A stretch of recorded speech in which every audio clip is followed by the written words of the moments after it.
Hello, my name is Andrea. Welcome back. And today I want to be kind of vulnerable and open and honest with you and talk about some of my biggest mistakes that I have made while homeschooling in an effort that hopefully it will help somebody watching this to not make the same mistakes as me. And I'm not talking about mistakes like, oh, I wish I had started homeschooling sooner, or, oh, if only I had used this curriculum instead of that curriculum.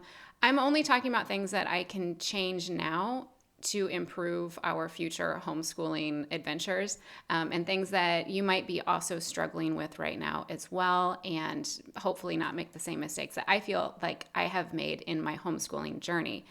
So, just to not beat around the bush, I'm going to have about 5 or 6 big mistakes that I have made, and then I'll talk about some things that I'm working on prioritizing for next year. So, it's spring right now. I'm thinking about what I'm going to be doing for next year and even actually into the summer because we do year-round homeschool. But starting out, some of the mistakes that I've made. Number one, buying too much curriculum. I have a huge problem with buying way too much curriculum for what we actually need for our school year. I just have this fear that I'm missing something, lacking something, and so I just overbuy curriculum. Case in point, last year I bought the entire box set for Memoria Press for both first grade and third grade. I did not need everything in there, but I have done that prior to then as well. Like, I remember when I first got, like, one of our first years homeschooling, when my son was going into the first grade, we did the Good and the Beautiful language arts, and I loved it, and he did a great job. So when they had a sale the next spring, I bought second grade, and then I also bought another second grade and another first grade for my daughter, who at the time was 3, but just so that she would have it because I liked it so much. And it's like, that was just way too much too soon. Because inevitably you find something different, you go a different route, you change, you develop your philosophy differently, and just get what you think you need at the time.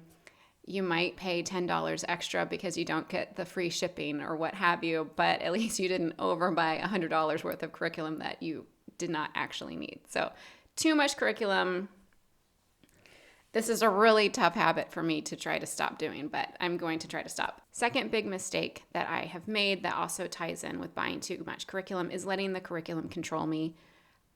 I really should not do that. I just like, I feel like, oh, I'm a free homeschooler, and yet I still tie myself to this curriculum and just am a complete servant to it. And I really should not be like that. I need to be more free, and if something is sufficient and we don't need to do every lesson, then I should just know that and move on and not make this drudgery for my children, not feel like I have to check every box or else I didn't get my money's worth, anything like that. I just really let the curriculum control me. And honestly, it's like the curriculum was just made by another person, and what do they know?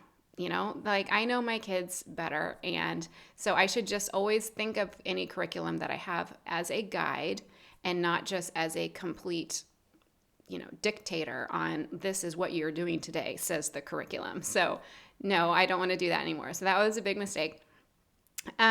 Number 3 is not being super confident in my philosophy of education. What I mean by not being confident in my philosophy, and I will tell you, it's taken me several times to even record this part because I don't quite know how to explain this, but I'll do my best here.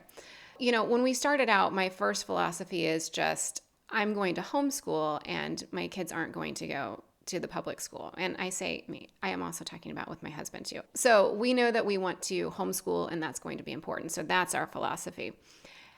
And then, of course, you're reading books about education, and that's when we came to classical education. This is very much in line with our values. This is very much in line with the type of people we want our kids to be, the type of character we want them to have, and so let's train them in this way.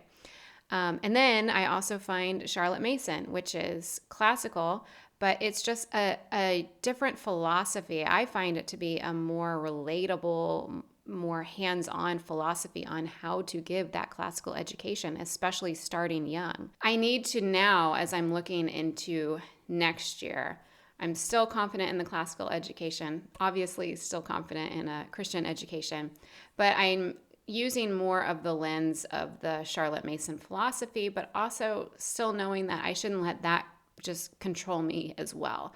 I'm going to be using more of like the Ambleside online guide, but also I just want to take advantage of the unique situation that my family is in. We are Americans, but we're living in England for a few years, and I just want to take advantage of that. I want to learn all about the history. I want to see all the sites, go out and do activities, so I just don't want to be controlled by, well, Ambleside Online says to do this right now, whereas maybe this book would be better for our home. So again, just using it as a guide, continue developing my own philosophy of education and just being confident in that. Okay, fourth mistake was not taking enough breaks. And I mean, we've always done the year-round school, and I want to continue to do that.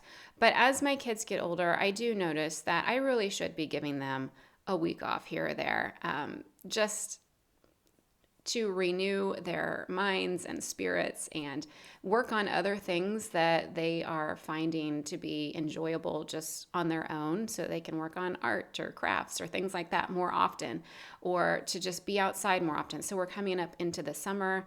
It is beautiful right now in where we live, and so I just really want to take more breaks and not just be so focused on like, well, this isn't exactly a holiday or we don't have family in town. That was really the only time that I was allowing breaks before, but I might just kind of start to be like, you know what, this week we're going to do our schoolwork on Monday and Tuesday, but then we're going to take the rest of the week off and we're going to go and have some fun. So that was a mistake that I have made that I want to change. Oh, okay. This is a big mistake that I have made that I am really working on now, which is not taking a really serious approach to morning time.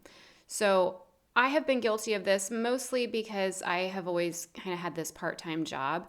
And so I would do that in the morning. And so my kids would kind of like come down and they would have some breakfast while they might watch like a little show or something like that. But then that would just bleed into just not getting to the day's work. And lately, I have not been doing that. Well, also, I did leave my job. I had a job for like 20 years, the same job, and I have left that recently. And so it has revolutionized the way that we do our mornings around here, and I am loving it. I wish that I had done this before and just worked at a different time of day. Which is when my kids get up, they know that they are not watching anything. They're not playing some kind of video game or anything like that. When they get up, that's the time that I'm using to do our Bible readings, to just do our read aloud, especially with my daughter who's in the first grade. So I've kind of been mixing in a lot of even though she's been doing the Memoria Press box curriculum this year, I've been reading to her a lot from the Ambleside Online book lists. And so that's the time that I have with her because my son sleeps slightly later than she does. And so I'll read with her. And then when he gets up, we'll do readings together. And I just feel like we're accomplishing so much.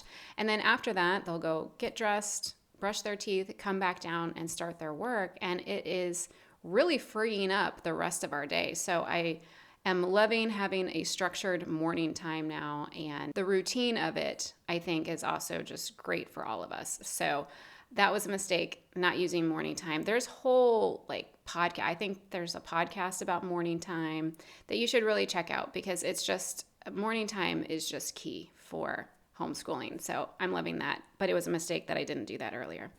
Okay. Another mistake that I have made that I have changed recently, I want to share with you, is that I had always kind of kept my kids in the dark on what we were doing for the day. I don't know why I did that, but they always knew that we're doing math and we're doing Spanish and stuff like that. But like after each lesson, it would kind of be like, is this it? Am I done? Are we, what's next or whatever? And so what I started to do, let me see if I grabbed it. What I have started to do with my kids is to just make these little charts for each of them, and they have them on their desk. And it's just their little checklist that they can see on what they have to do for the day. And I started doing this earlier by using our whiteboard, but then I kind of needed to use the whiteboard and I didn't want to have it sitting there. So I just made this simple thing in Excel, like a little table, and it just has Monday, Tuesday, Wednesday, Thursday, Friday, and a place where I can just write their assignments for the day. And that has really just calmed their minds on, oh, okay, I see what I have to do. I can check it off.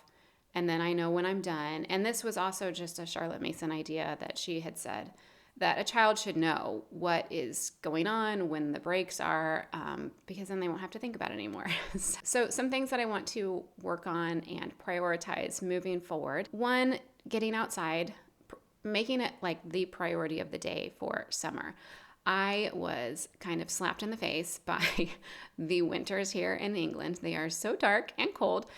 But I don't want to think of that as a bad thing either. That's just going to be the time now moving forward. Like next winter, we're going to embrace the winter. We're going to get out in the cold and enjoy it. However, just use that more of the time for doing a ton of reading or watching movies together as a family and enjoying the kind of hibernation period of a long, dark, lonely winter in England. But also in the summertime, to think of it as, hey, it is a priority to spend a majority part of the day outside where it is sunshine and beautiful. And so that's something I'm going to be changing moving forward. And that's going to make our schedule look different, but that's okay because I'm not letting my curriculum control me anymore. Another thing that I want to work on moving forward is an idea that I got from Charlotte Mason, and it's actually what we moms do here on YouTube a lot. If you have a YouTube channel where you talk about your homeschool stuff, you're basically doing a Charlotte Mason tip. And I wrote this down in my Charlotte Mason commonplace book where I take all of my notes from books that I read about her. So she said, "It is much to be wished that thoughtful mothers would more often keep account of the methods they employ with their children, with some definite note of the success of this or that plan." So she says, like, hey, you should keep a record of what is working, what is not working, so that you can know in the future and just kind of keep a record of it. Be professional about your homeschooling. So almost just kind of keeping like a diary, but specifically about the homeschool stuff.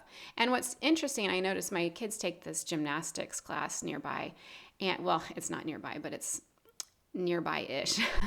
And they have like this little note card that they give to their teacher at the end of each class. And the teacher just says, "Great job on your round-offs off the balance beam today." And that's it.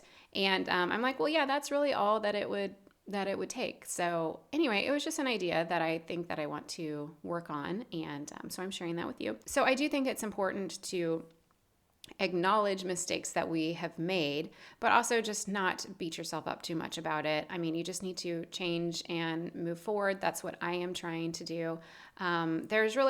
There's no going back. There's a lot of things that I would do different that I haven't even mentioned here because I can't change those things. I'm only mentioning the things that I can change in order to improve our homeschools. So if you have any questions or comments below or anything that you would add, please let me know in the comments and I would love to see it. I do hope you like this video and subscribe, and I will see you soon. Bye.